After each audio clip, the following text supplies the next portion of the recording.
Bonjour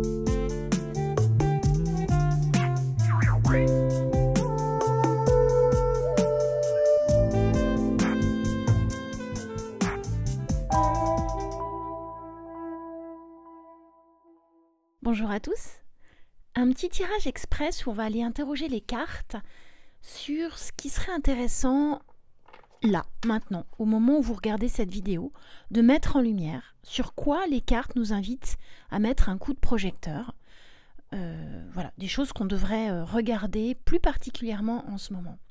Pour ce faire, j'ai utilisé le tarot, alors attention pour la prononciation, The Sasuraibito. J'espère que je l'ai bien dit, c'est marqué. Voilà, c'est un tarot basé sur le Rider. Je l'ai découvert sur la chaîne Offlan à la cour des oracles, que j'aime beaucoup, que je suis. Et c'est pas du tout mon type de carte, mon type de tarot, mon type de... C'est pas les illustrations que j'aime. Et j'ai trouvé que sa présentation, elle mettait vraiment l'accent sur les significations.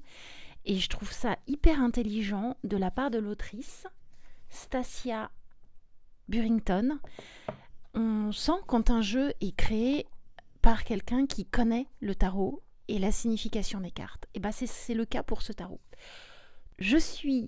Une fois la vidéo regardée, j'ai couru sur Vinted et j'ai cliqué, j'ai cherché et je suis tombée sur Lola, une charmante Vinti qui a eu la gentillesse de bien vouloir me le vendre. Il y a quelques nudités. Alors j'espère que je ne serai pas squeezée par YouTube, je ne les cacherai pas. Voilà, je prends la décision à partir de maintenant de ne plus les cacher. Et puis on verra ce qui se passe. C'est parti, 3 illustrations, vous les choisissez à l'intuition, celle qui vous attire le plus. Vous allez ensuite en barre de description pour accéder directement à votre guidance. Et je pars de ce pas, interroger les cartes pour vous et leur demander sur quoi on devrait pencher notre attention plus particulièrement en ce moment.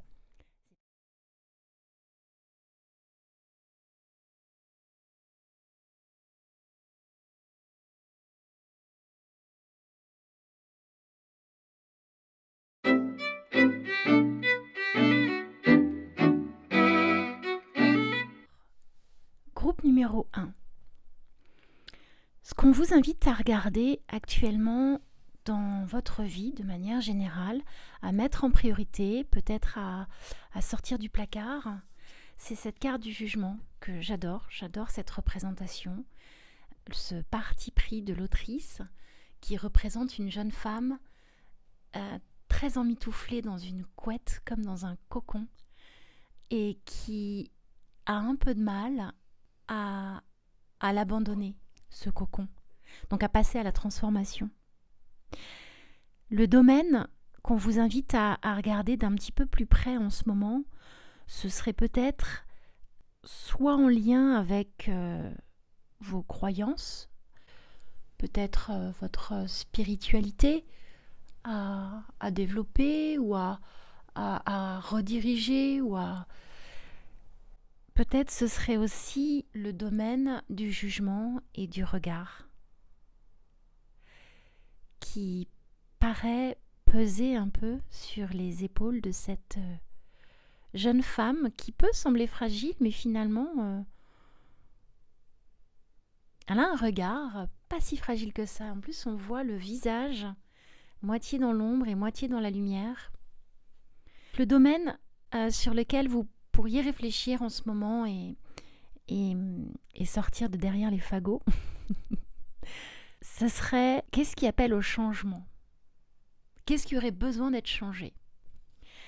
Et la question qu'on vous invite à poser sur ce domaine de la transformation, de l'éveil spirituel, ou peut-être juste le regard que l'extérieur pose sur vous, ou peut-être que vous-même vous posez sur vous, c'est la 5 de denier. Alors la 5 de denier, c'est une carte qui peut sembler un peu triste, mais finalement, et comme dans toutes les cartes du Rider, il y a toujours une part un peu, entre guillemets, sombre et une part très lumineuse. La question qu'on pourrait se poser, là, qu'on vous invite à vous poser, c'est où est-ce que tu pourrais peut-être trouver de l'aide ou du soutien pour ce domaine. Le 5 de denier, c'est une carte qui nous dit, voilà, on n'y croit plus, on se sent abandonné, on n'a plus d'espoir, on a l'impression qu'on n'est pas sur la bonne route. Cette jeune fille, elle est complètement nue, elle n'a plus rien pour se protéger, ce qui est quand même peut-être une invitation. Hein. Elles se font bien écho. La question qu'on pourrait vous inviter à vous poser, c'est ça, c'est quel est mon besoin en rapport à l'approbation de mes croyances ou du regard qu'on pose sur moi. Quels sont mes réels besoins? Est-ce que j'ai vraiment besoin d'être validée pour pouvoir évoluer, me transformer, changer, abandonner, me libérer? Est-ce que j'ai réellement besoin d'une approbation de l'extérieur? Ou est-ce que j'ai besoin d'être certaine et j'attends ce moment pour opérer un changement? Et la 5 de denier, elle vous invite à vous poser cette question et peut-être aussi à vous dire, je peux peut-être répondre à cette question en me sentant soutenue. Alors on a tous besoin de se sentir soutenu, quoiqu'il y a des gens qui sont très indépendants et pour qui demander du soutien, soit ça semble pas nécessaire parce que trop d'ego ou tout simplement parce qu'on est sûr de ce qu'on veut. Mais pour sortir d'un domaine où j'ai besoin de validation, ou me délaisser de certains poids m'inconforte horriblement, peut-être que je peux regarder si déjà il n'y a pas quelque chose en moi qui pourrait m'aider à passer le cap, ou vers qui je pourrais me tourner, en qui j'ai vraiment confiance, pour m'aider à voir que finalement, je suis peut-être pas sur le si mauvais chemin que ça. Le conseil, c'est cette carte d'As d'épée. Pareil, je l'adore et vraiment, je suis très étonnée de ce jeu parce que c'est pas du tout les jeux que je fréquente habituellement. Mais là, c'est cette espèce d'épée qui vient pousser ce voile de brume pour laisser apparaître quelque chose de beau, de lumineux, presque de magique. Le conseil, alors j'ai entendu par rapport à cette carte une citation de Victor Hugo que je trouve absolument appropriée, donc je vous la dis. Rien n'est plus fort qu'une idée dont l'heure est arrivée. Et effectivement, ça représente parfaitement cette carte. Le conseil, ce serait peut-être un nouveau départ dans des idées, des croyances qui sont peut-être pas hyper adaptées actuellement, ou en tout cas à ce que je vis. Et pourquoi pas se lancer un défi de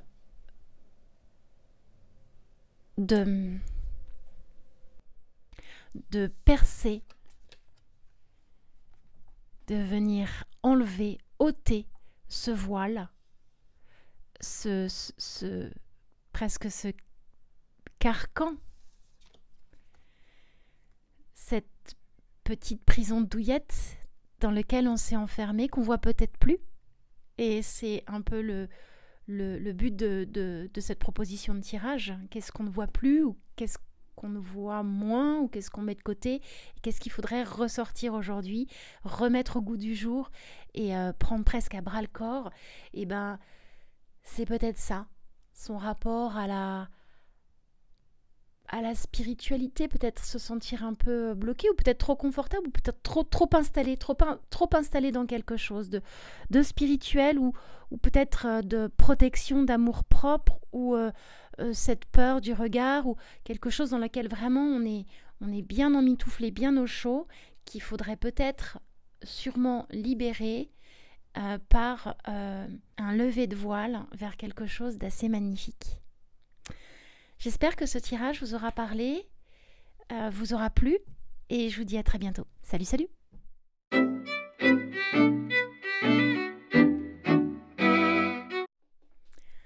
Alors, groupe 2. Dans quel domaine il serait intéressant que vous mettiez un coup de projecteur, ou qu'est-ce que vous devriez en ce moment prendre au sérieux, enfin pas au sérieux, mais en hiérarchisation de ce qui se passe actuellement dans votre vie, qu'est-ce que vous devriez traiter en priorité? Les cartes vous conseillent de, avec ce roi de coupe, il a l'air trop sympa. On a trop envie d'aller prendre le café ou le thé avec lui. Le roi de coupe, c'est un personnage important, puisqu'il gouverne son royaume. Et là, ce roi de coupe-là, il est très dans l'équilibre de l'esprit et du cœur. Il a atteint cet équilibre où le cœur n'est plus, la vie émotionnelle n'est plus, pas en friche, mais en roue libre. Le roi j'allais dire de cœur, de coupe, mais c'est un peu le roi de cœur, hein. C'est un conseiller. Il a une grande compréhension. Il a vécu tout le cycle et puis il n'est pas là par hasard. Il est là parce qu'il a appris à maîtriser ses émotions. Et est-ce que le domaine qui mériterait toute votre attention en ce moment, ce ne serait pas le domaine de l'émotionnel? Est-ce qu'il n'y aurait pas soit quelque chose de trop contrôlé, ou au contraire, on est dans la famille de... La famille de coupe, c'est la famille qui se relie à l'eau. Et l'eau, elle est très influencée par les cycles lunaires. Et c'est est-ce qu'on peut parler de matière? Oui, c'est une matière qui est très, très transformable, comme le feu ou comme le métal. Mais là, l'eau, elle peut être vaporeuse, elle peut être parfois très chaude, si parfois froide. Elle peut être tellement froide qu'elle en devient solide, du glaçon. Et là, je pense que le domaine qui mériterait votre attention, ce serait le domaine émotionnel et toutes les fluctuances qui se relient à ce domaine. Alors, la question concrète qu'on vous invite à vous poser, on a le 7 de bâton. Le 7 de bâton avec cette hache, en fait, on a vraiment l'impression que c'est le bâton qui s'est transformé en stop, on arrête, on coupe. Alors, le 7 de bâton peut vous inviter à vous poser la question de savoir dans quelle situation actuelle on ressent le besoin de se défendre et de devoir couper. La famille des bâtons, c'est la famille de la passion. Et un bâton, du bois, ça nous évoque la nature, la forêt, les arbres. Donc la nature, quelque chose de naturel qui vient, qui pousse comme ça, mais c'est aussi quelque chose que l'humain peut transformer. On peut transformer grâce à des outils qu'on a fabriqués pour nos propres besoins. C'est la définition de l'outil, c'est ça. Un outil, c'est l'homme qui, de base, à la base, c'est l'homme qui fabrique quelque chose qui va lui être pour ses besoins propres. Alors après, au départ, on crée des outils nécessaires à la vie, à nos besoins d'évolution. Et puis après, voilà, il y a des choses qui sont un peu moins utiles, mais en tout cas, voilà.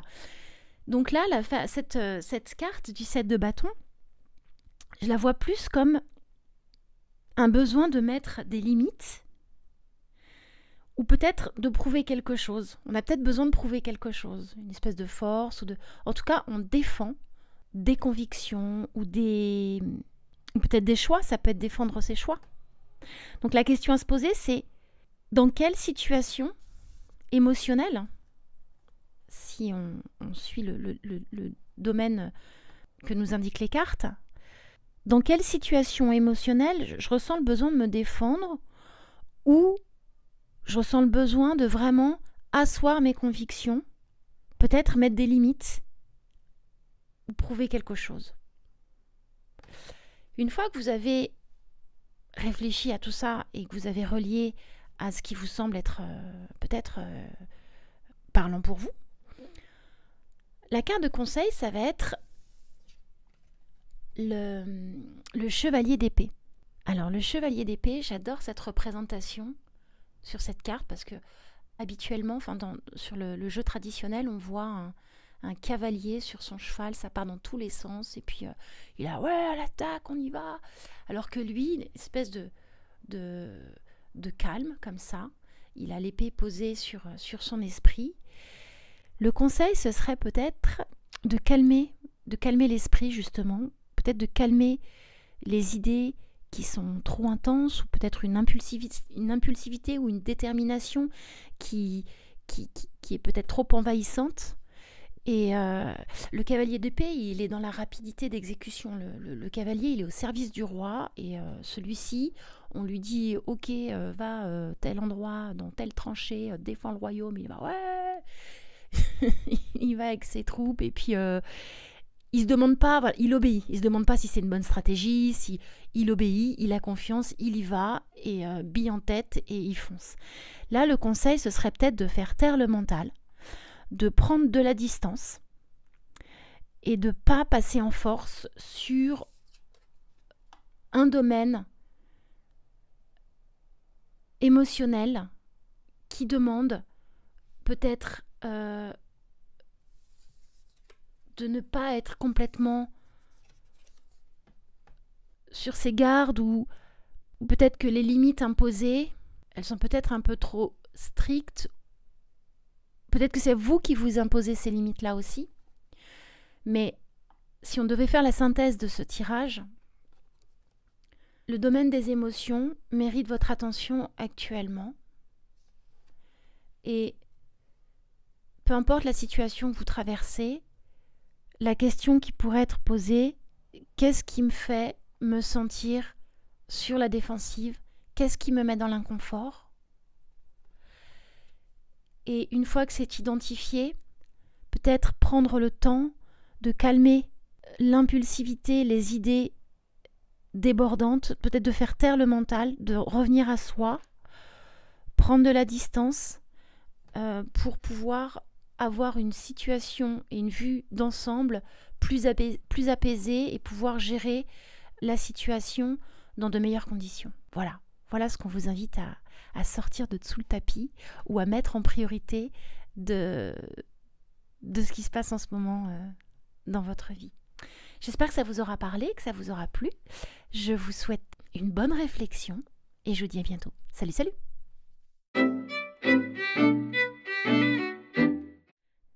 Quel est le domaine que vous devriez mettre en avant actuellement dans votre vie?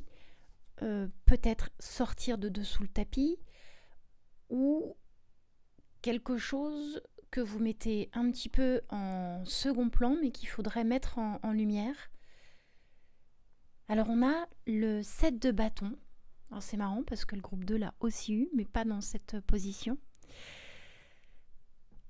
La famille des bâtons, c'est la famille de la créativité, du désir, de la passion. Ça peut aussi être la sexualité, c'est quelque chose qui part de l'intérieur. En fait, c'est la famille des bâtons, c'est celle qui nous lance, qui nous... Ok, allez, on y va, et puis on y va vraiment. C'est l'impulsion. C'est une énergie très yang, donc une énergie d'action. On le voit là. Et cette carte précisément, parce que là on vient de parler de sa famille, mais cette carte précisément, elle invite à la défense de ce qui est très important pour nous, mais très important dans ce qu'on a dans les tripes, dans ce qu'on a dans le ventre. Alors ça peut être des convictions, c'est peut-être des choix qu'on a faits avec vraiment des choix passionnés, donc peut-être pas très raisonnés, mais en tout cas c'est ce qui nous pousse en avant. C'est l'élan vital en fait, les bâtons.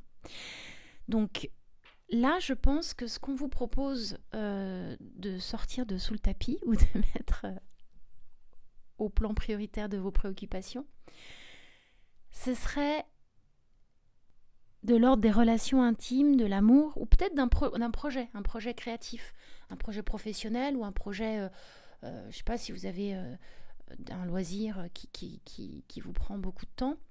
Ça se relierait à ce domaine-là, au domaine de ce qui prend du temps, ce qui nous prend du temps, parce que ça nous anime. Ça nous anime dans nos émotions, dans nos vibrations, Alors, voilà, ça peut être de l'ordre sentimental, de la vie sentimentale, des relations, ou, je vous dis, peut-être un projet que vous avez et qui, voilà, pour lequel vous êtes chevillé. Mais ce projet, peut-être qu'il est, ou cette relation, peut-être qu'il y a des choses à revoir, ou en tout cas à se questionner. Et la question qu'on vous invite justement à vous poser, la 6 de coupe.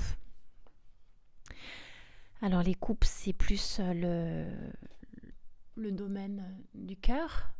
Alors je ne sais plus comment on dit, la raison. Le cœur a ses raisons. Le cœur, je ne sais plus. Ah mince, le cœur a ses raisons que la raison n'a pas. Je ne sais plus, si vous l'avez, n'hésitez pas à me le mettre en barre de description. Je ne sais plus. La question qu'on vous invite à vous poser, c'est est-ce que tu es capable en ce moment d'apprécier justement ce domaine, cette relation amoureuse? Est-ce que tu l'apprécies réellement pleinement? Est-ce que ce projet créatif pour lequel tu t'es lancé, tu t'en délectes et tu y vois encore un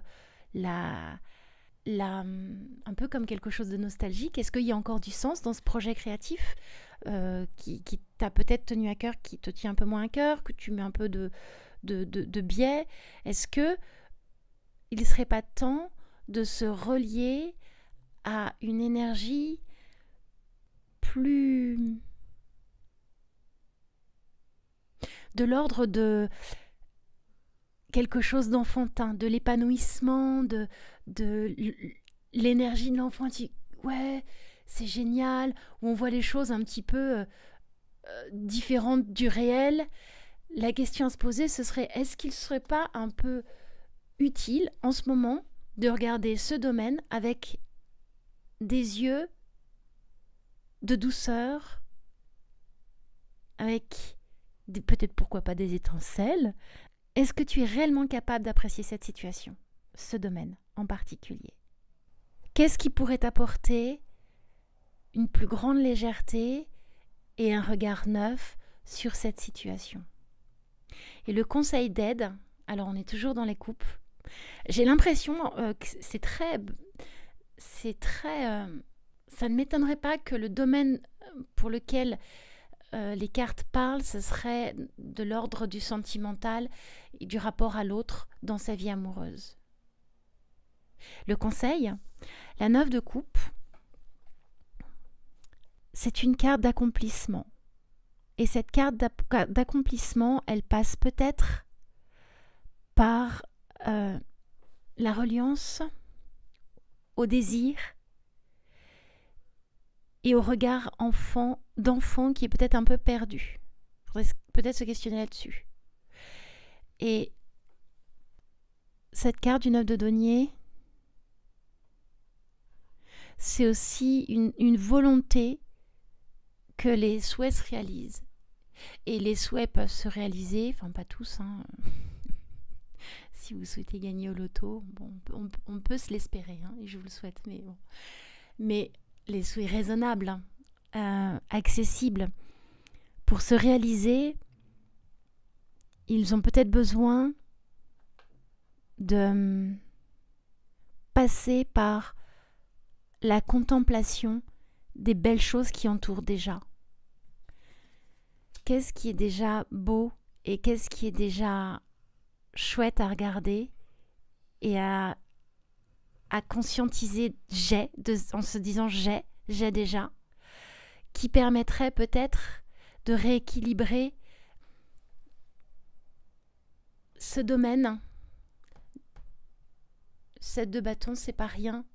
C'est quelqu'un qui est dans la lutte, quelqu'un qui est dans la défense de ses positions, un peu comme quand on se dispute et on n'a pas envie de se disputer et en même temps on n'a pas envie que ça dégénère et en même temps ça dégénère et on voudrait reprendre le contrôle sans trop abîmer les choses et finalement on n'arrive plus à voir clair entre est-ce que ce que je défends c'est réellement ce que je veux défendre et est-ce que ce que je défends c'est vraiment ce qu'il y a de plus important. Est-ce que ce qu'il y a de plus important, ce serait pas de revenir aux prémices de la relation ou du projet ou du début, du commencement, qui me permettrait de voir ce qu'il y a déjà. Et ce qu'il y a déjà, c'est chouette, c'est beau, ça se contemple, ça se délecte. C'est peut-être aussi une volonté déjà réalisée. Un projet qui est soit déjà réalisé, soit vraiment en cours de réalisation, mais en revenant sur les fondamentaux de ce qui nous a poussé à nous engager, et peu importe le domaine. C'est revenir à ces fondamentaux permettrait de réaliser que déjà c'est chouette. Voilà, j'espère que ça vous aura plu, et je vous dis à bientôt. Salut, salut!